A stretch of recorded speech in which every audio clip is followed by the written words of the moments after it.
J'ai découvert que mes parents m'avaient volé mon fonds fiduciaire de 200 000 $ pour soutenir ma sœur. Quand je les ai dénoncés, ils sont devenus furieux et m'ont mis à la porte pour donner un peu de contexte. Ma sœur, Corey, est atteinte du syndrome de Down. Elle a 4 ans de plus que moi et je sais depuis aussi longtemps que je me souvienne que ma sœur était différente de moi à bien des égards. Même quand j'étais petite, j'ai remarqué que Corey réagissait fortement à chaque circonstance si les choses n'allaient pas comme elle le voulait, même de manière mineure. Elle criait et pleurait d'une manière que la plupart des enfants ne faisaient pas. C'était comme si elle ne pouvait pas supporter la frustration que les choses ne soient pas à la hauteur de ses attentes. En grandissant, Corey n'avait pas d'amis. Elle avait du mal à saisir les signaux sociaux et était souvent perçue comme brusque ou même grossière alors qu'elle n'essayait pas d'être impolie. Sa franchise pouvait rebuter les autres enfants qui ne comprenaient pas sa situation. Par conséquent, de nombreux jeunes préféraient garder leur distance, ce qui la laissait se sentir aliénée. Par conséquent, mes parents ont mis un point d'honneur à m'inclure dans sa vie sociale, me rappelant fréquemment que je devais l'emmener avec moi lorsque je suis sorti avec mes amis. J'ai réalisé qu'ils voulaient qu'elle se sente incluse et qu'elle ait quelqu'un avec qui interagir, donc ça ne me dérangeait pas d'avoir ma sœur aînée avec moi. J'ai pensé que ce serait merveilleux pour elle d'avoir de la compagnie et peut-être même de se faire quelques amis grâce à mes propres cercles sociaux. Cependant, passer du temps avec Corey en compagnie de mes amis n'était pas facile. Ses compétences sociales étaient faibles et elle avait du mal à s'intégrer dans les groupes. Elle agissait souvent de manière inattendue. Elle poussait ou frappait parfois d'autres enfants, surtout s'ils avaient quelque chose qu'elle voulait. Par conséquent, au fil du temps, mes amis étaient moins intéressés à passer du temps avec moi si Corey était également là. Ils ne voulaient pas faire face à son comportement imprévisible et j'ai compris pourquoi ils n'étaient que des enfants qui voulaient jouer sans interruption ni explosion d'hostilité. L'impatience et l'inclination de Corey à s'en prendre à lui rendaient les choses difficiles pour tout le monde et je ne pouvais pas reprocher à mes amis de reculer devant ces circonstances. J'ai compris qu'en tant que sœur, j'avais la responsabilité de soutenir et d'être là pour Corey, surtout compte tenu de ses difficultés. Mais pour être honnête, j'avais besoin d'espace pour mûrir, trouver mes propres amis et vivre ma vie de manière indépendante, mais mes parents ne m'ont jamais laissé faire. Je suis moi-même quand je veux aller quelque chose seul ou passer du temps avec mes amis sans Corey, il me faut me sentir mal d'avoir même envisagé de la laisser derrière. Ils disent des choses comme les sœurs devraient rester ensemble ou tu dois penser à Corey, c'est ta sœur. C'était comme s'ils s'attendaient à ce que je la choisisse toujours plutôt que mes amis ou n'importe qui d'autre, peu importe ce que je voulais ou avait besoin pour moi. Ce qui a empiré les choses, c'est qu'ils ne semblaient jamais faire les mêmes efforts pour aider Corey à comprendre comment changer sa conduite ou développer ses compétences sociales. Ils ne l'ont jamais fait s'asseoir pour lui expliquer pourquoi partager ou être compatissant avec les autres pourrait l'aider à se connecter avec les autres plus efficacement. Au lieu de cela, ils semblent accepter que je comblerai toutes les lacunes de sa vie sociale. Donc au fil des années, je suis devenu le seul ami de Corey par défaut. Ne vous méprenez pas, j'adore Corey. Elle fait partie de la famille et je reconnais que rien de tout cela n'est de sa faute. Je comprends qu'elle affronte son propre lot d'obstacles chaque jour et je ne peux pas imaginer ce que c'est que d'être à sa place, mais en même temps sais-tu ce que ça fait d'être l'enfant invisible dans une famille? Mes parents, le monde entier tourne autour de Corey avec toutes les idées de choix et l'argent destiné à lui rendre la vie plus facile et plus confortable. Corey a besoin d'une attention continue et de soins spécialisés. Mes parents ont dépensé beaucoup d'argent pour ces nombreuses thérapies au fil des ans, y compris la physiothérapie pour l'aider à coordonner ses mouvements, l'orthophonie pour améliorer sa communication et l'ergothérapie pour l'aider à développer ses capacités motrices et son indépendance. Elle subit également des examens réguliers, des tests médicaux et des évaluations pour suivre ses progrès et garder sa santé sous contrôle. Les soins dont elle a besoin sont considérables et prennent du temps. Bien que je comprenne pleinement son importance, j'avais souvent l'impression qu'il n'y avait pas d'été peu de place pour moi. L'un des problèmes spécifiques de Corey est son manque de contrôle des impulsions qui rend la compréhension des limites difficile. Par exemple, elle est obsédée par la couleur rose et aime tout ce qui est rose. Elle est instantanément attirée par tout ce qui est de cette couleur. Elle se sent obligée de le saisir, le tenir et de ne pas le lâcher, peu importe que ce soit un sac à main rose, un ours en peluche, un vêtement ou les biens précieux de quelqu'un d'autre. Une fois qu'il est dans ses mains, elle s'y accroche et si quelqu'un tente de le lui prendre, elle éclate en sanglots, ayant parfois une dépression totale. Cette tendance a entraîné de nombreuses situations désagréables, en particulier lorsque nous sommes en public. Mes parents doivent souvent négocier avec des individus ou acheter ces bibelots roses à de parfaits inconnus simplement pour que Corey se calme. Je les ai vus payer pour une variété d'objets roses étranges dont certains n'ont aucune valeur pour nous mais signifient tout pour Corey à l'époque. Je comprends pourquoi ils le font et je comprends que c'est plus qu'un souhait pour elle, c'est pratiquement un besoin sur lequel elle n'a aucun contrôle. Cependant, en regardant mes parents se consacrer tellement de temps, d'argent et d'énergie mentale pour apaiser ses envies et satisfaire ses demandes m'ont laissé avec le sentiment d'être oublié. De plus, l'approche de mes parents envers la parentalité de Corey a eu de graves répercussions au fil des ans. Leur méthode pour la satisfaire s'est transformée en ce que je ne peux décrire que comme une addiction au shopping pour Corey. Cela a commencé assez simplement. Chaque week-end, mes parents lui achetaient quelque chose de rose, un jouet, un bijou ou un autre bibelot pour la garder heureuse. Et comme monnaie d'échange pour sa coopération tout au long de la semaine, mes parents disaient à Corey qu'elle devait être une bonne fille si elle voulait qu'il lui donne ce qu'elle voulait et elle acceptait instantanément. Ce qui a commencé comme un arrangement temporaire s'est rapidement transformé en un rituel familial précieux. Ces achats ne sont pas bon marché non plus. Beaucoup des biens que Corey désire sont uniques ou fabriqués sur mesure, ce qui nécessite souvent un investissement important. Pendant longtemps, je n'ai pas pensé au coût de toutes ces choses roses. Je pensais que mes parents pouvaient se le permettre. Je ne me suis jamais demandé comment ils pouvaient se permettre de continuer cette habitude semaine après semaine, année après année. Mais j'ai vite découvert quelque chose que je n'aurais pas pu prévoir. Mes parents n'avaient pas géré leurs dépenses par le biais d'un budget régulier ou d'économie. Frances commettre une fraude pour couvrir la hausse des prix que vous voyez quand je suis né. Mes grands-parents ont créé un fonds fiduciaire pour moi et Corey avec des sommes égales qui nous ont été données. Corey, qui a le syndrome de Down, était censé utiliser l'argent pour ses thérapies ou tout ce dont elle avait besoin.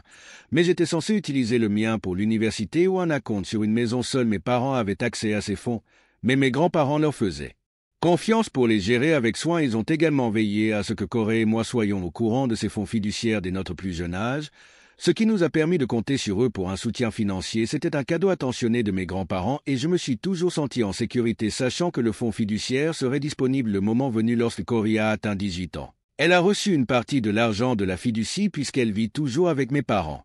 Et compte sur eux, ils ont été en charge de la gestion de son argent. Ils ont utilisé son fonds fiduciaire au fil des ans pour l'aider à payer ses traitements et ses thérapies qui sont devenus plus exigeants à mesure qu'elle vieillissait. L'argent l'a aidée pour tout. De son traitement médical à la fourniture du matériel dont elle a besoin pour la vie quotidienne, j'ai reconnu que l'argent était destiné à la satisfaire besoin et je n'ai jamais demandé comment il était dépensé quand j'ai eu 18 ans.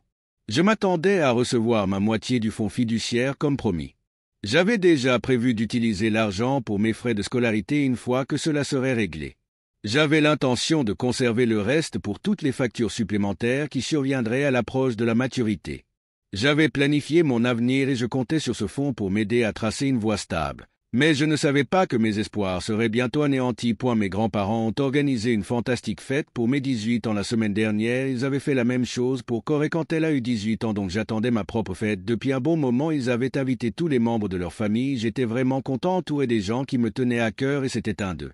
Ces jours où tout semblait parfait après la découpe du gâteau, mes grands-parents ont fait une annonce à toute l'assemblée. Ils m'ont dit à quel point ils étaient fiers de me voir adulte et aller à l'université et qu'en cadeau d'anniversaire, cette année je recerais le fonds fiduciaire qu'ils avaient créé pour moi des années avant que toute la salle n'explose en acclamations et en applaudissements. Avec tout le monde me félicitant pour cet incroyable cadeau, j'ai ressenti une vague d'euphorie et de gratitude m'envahir alors que je serrais dans mes bras et remerciais mes grands-parents pour tout, mais au milieu de tout l'enthousiasme, j'ai vu que mes parents étaient les seuls à ne pas paraître joyeux alors que tout le monde souriait et me félicitait. Mes parents semblaient indifférents, ils se tenaient sur le côté, leur visage tendu presque mal à l'aise. Je pouvais les voir échanger des regards et bien qu'ils n'aient rien dit, ils ressentaient un malaise difficile à manquer.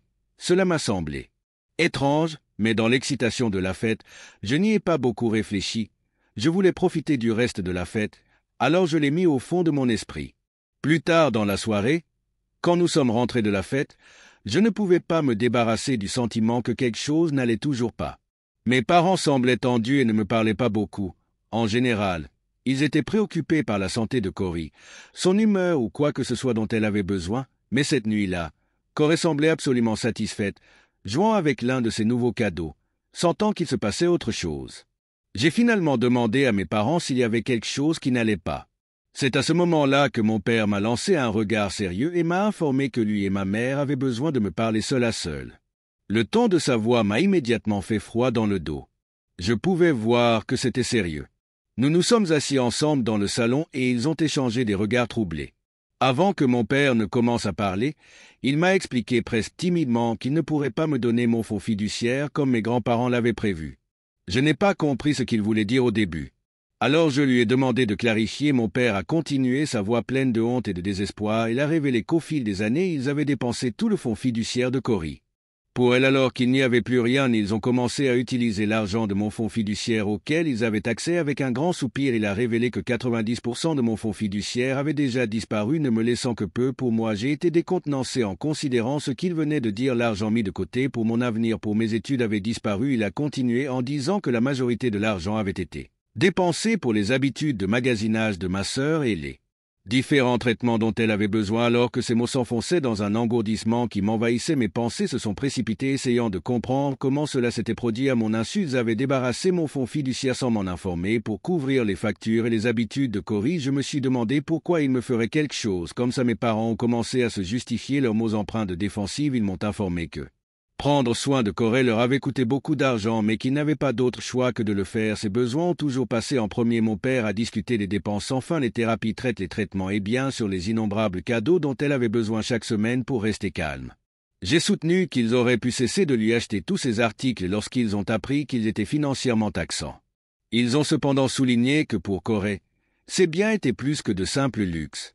C'étaient des choses qui l'aidaient à gérer et rendaient son monde un peu plus simple à comprendre, et pour eux, chaque centime dépensé valait la peine.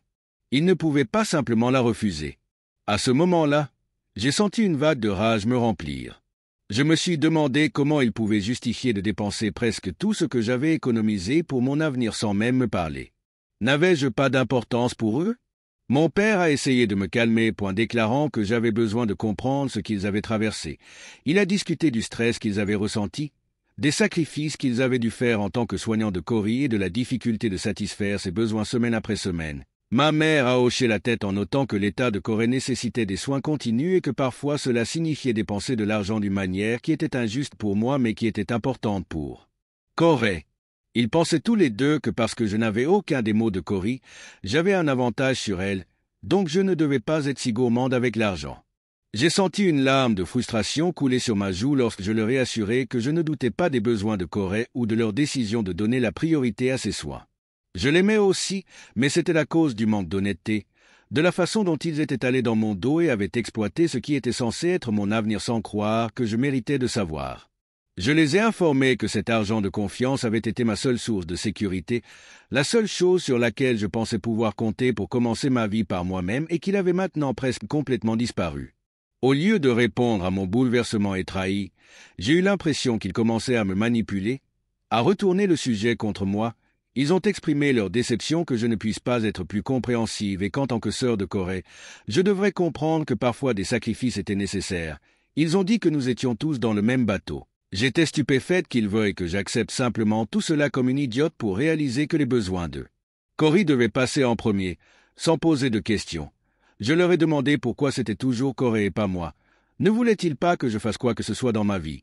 C'est à ce moment-là que mes parents ont révélé un plan qu'ils avaient pour mon avenir qui tourne uniquement autour de la tâche de prendre soin de Corey. Ils ont expliqué qu'ils ne s'étaient jamais souciés de mon éducation parce que ce n'était pas si important. Ils s'attendaient à ce que je prenne le relais, que je les aide avec les besoins financiers et émotionnels de Corey. Ma mère m'a regardé avec un mélange de supplication et de résignation en disant « Tu sais que nous vieillissons et que c'est épuisant de s'occuper de Corey. Nous ne pourrons pas le faire éternellement. Nous avons donc besoin que tu interviennes », a-t-elle poursuivi en disant qu'il ne s'en souciait pas si j'allais dans un collège local plutôt que dans le collège de mon choix. Elle espérait seulement que j'aurais un emploi stable dès que j'aurais obtenu mon diplôme afin que je puisse amener Corey vivre avec moi. Puis elle a dit que nous pourrions enfin nous reposer.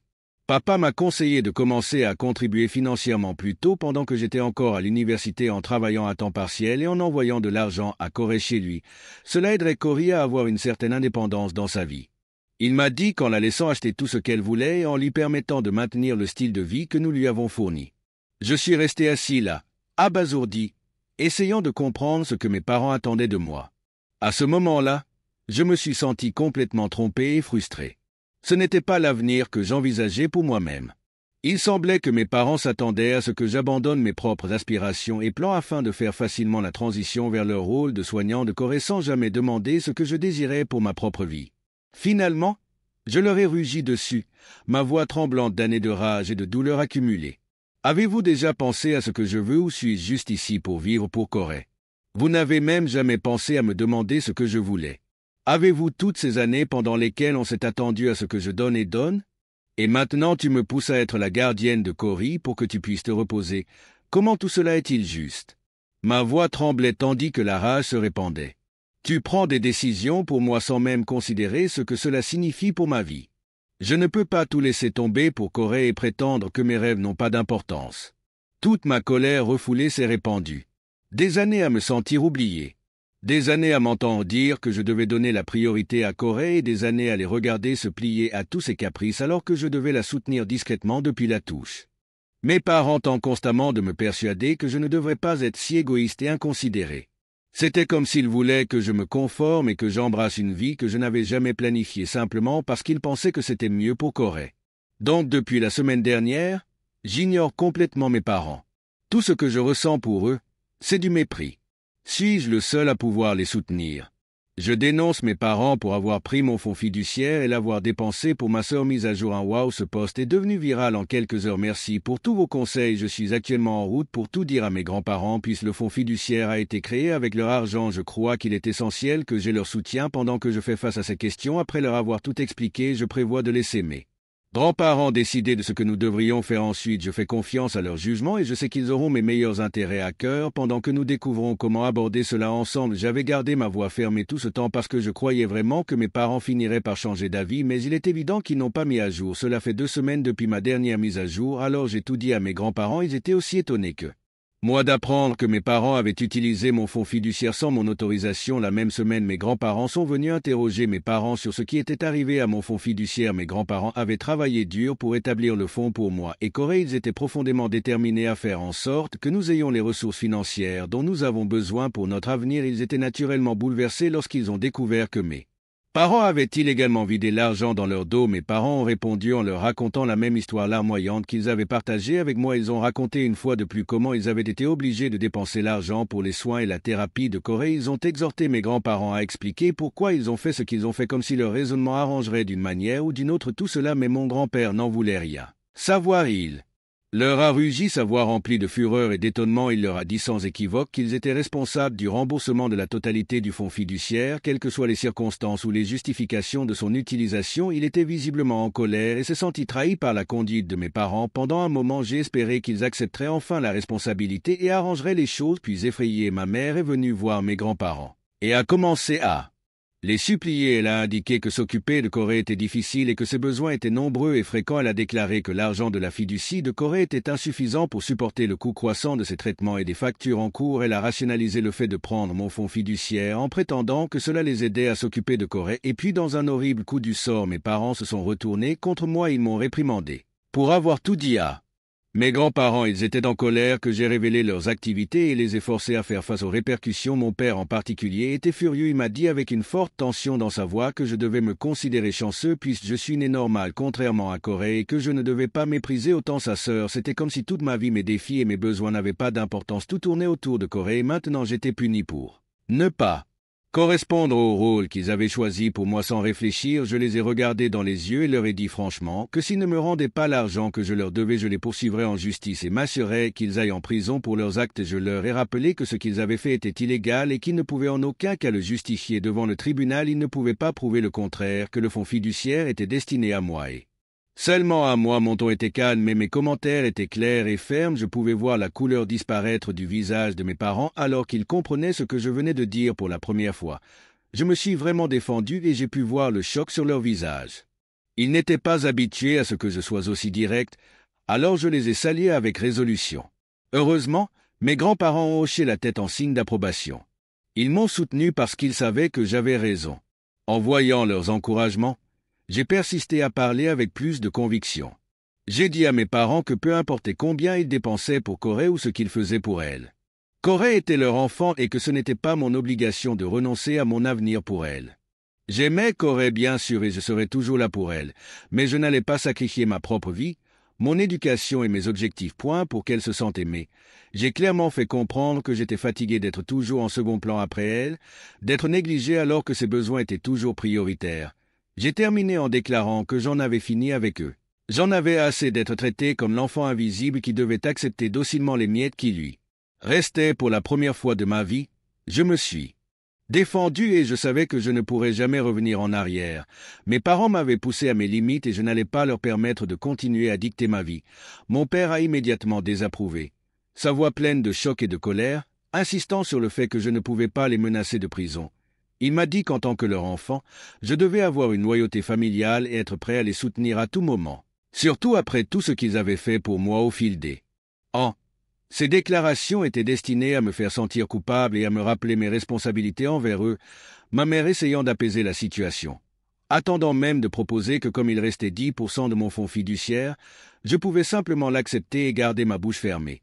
J'avais l'impression qu'il me traitait comme un cas de charité, comme si les miettes résiduelles de mon fonds fiduciaire étaient tout ce que je méritais et je devrais oublier tout le reste même. Mon grand-père a refusé de reculer, il est venu avec sa voix sterne et a informé mes parents que s'ils n'acceptaient pas de me rendre la totalité de la somme, il ferait appel au meilleur avocat de la ville pour les poursuivre en justice. La possibilité d'une action en justice semblait avoir eu un impact significatif sur mes parents. Ils sont finalement devenus silencieux, reconnaissant que mon grand-père était sérieux. Après un échange tendu, ils ont admis à contre-cœur que ce qu'ils avaient fait était néanmoins incorrect. Ils ont supplié mes grands-parents pendant un certain temps pour réfléchir, mais les ramifications ne se sont pas arrêtées. Là, mon père était furieux contre moi pour les avoir exposés à mes grands-parents et l'avoir menacé, lui et maman, de prison. Dans sa rage, il a déclaré qu'il ne voulait plus jamais revoir mon visage. Il m'a exhorté à quitter sa maison en déclarant qu'il en avait assez de soutenir une personne égoïste comme moi, quelqu'un qui pouvait poignarder sa propre famille dans le dos comme ça. Quand mes grands-parents ont entendu cela, ils m'ont rapidement proposé d'emménager avec eux. Ils m'ont assuré que j'aurais toujours une maison avec eux et qu'ils m'aideraient de toutes les manières possibles. Alors que je réfléchissais à mes prochaines étapes, sans hésitation, j'ai emballé mes vêtements, rassemblé mes documents nécessaires et quitté la maison de mes parents. Actuellement, je vis avec mes grands-parents. Je déteste que mes parents viennent de me mettre à la porte, mais je suis aussi soulagé d'être loin d'eux. Corée me manque beaucoup. Je suis conscient que ce que j'ai fait a endommagé de manière permanente ma relation avec ma famille, mais je ne regrette pas de m'être défendu. Mise à jour 3. Cela fait un mois que je n'ai pas fait de mise à jour. Après beaucoup de pression et de menaces juridiques de la part de mon grand-père, mes parents ont finalement signé un accord rédigé par l'avocat de mon grand-père. Les conditions étaient faciles car ils ne pouvaient pas rembourser la totalité de l'argent qu'ils m'avaient pris en une seule fois. Ils effectueraient des versements au cours des 18 prochains mois, ce qui leur donnerait le temps de rembourser le prêt progressivement sans mettre leurs finances en difficulté en une seule fois. Cependant, l'accord contenait une clause essentielle: s'ils ne parvenaient pas à effectuer un paiement à la date convenue ou s'ils ne le respectaient pas du tout, mes grands-parents et moi avions le droit d'engager une action en justice urgente. Cette clause servait de garantie pour garantir qu'ils ne pourraient pas éviter de me rembourser. Mes parents ne sont toujours pas contents de moi. Ils me blâment pour tout ce qui s'est passé et il semble qu'ils soient incapables de laisser tomber leur colère ou leur humiliation. Ils ne comprennent toujours pas pourquoi j'ai agi comme je l'ai fait et pourquoi je me suis défendu de manière aussi dramatique malgré leur haine. Ma grand-mère m'a assuré que rien de tout cela n'était de ma faute. Elle m'a dit encore aujourd'hui que j'avais fait ce que je devais faire pour me protéger et protéger mon avenir et que je devais me concentrer sur l'avenir plutôt que de regarder en arrière. Je vois Corey de temps en temps. Elle me manque et elle me manque aussi. Elle me demande souvent de mes nouvelles et il est évident qu'elle n'est pas au courant de la situation. Image complète, mais elle comprend suffisamment pour voir que quelque chose d'important s'est produit entre nous. Elle a remarqué que je ne suis plus aussi présent qu'avant et que mes parents ont fait quelque chose pour me blesser. C'est horrible de ne pas pouvoir l'aider à comprendre à quel point nos parents sont mauvais. Quoi qu'il en soit, je serai toujours là pour elle. Merci d'avoir regardé. Si vous n'êtes pas encore abonné, faites-le et appuyez sur la cloche de notification pour rester au courant des histoires réelles les plus choquantes qui se produisent autour de vous.